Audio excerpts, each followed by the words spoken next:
മീനാ മാണ്ടി നിങ്ങക്ക് താല ചവിട്ടിണ്ട് പറവുണ്ട്. ഇതെന്താ വില ചവിട്ടി? അത് 160. അയിലേ? അയിലേ 160.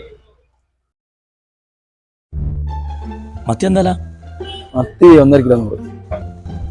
ആയിട്ട് 20 ഉറുപ്പ്യ എടുത്തോളൂ.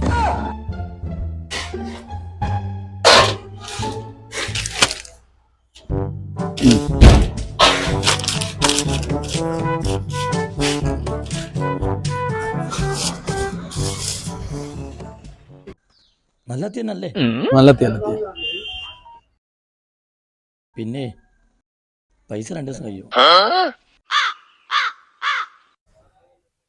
അല്ലേ രാവിലെ തന്ന കടവും രാവിലെ പുരയിലും കൊണ്ടുപോയി കൊടുക്കും. വല്ലാത്തൊരു കെണിയിലാ കുടുങ്ങി.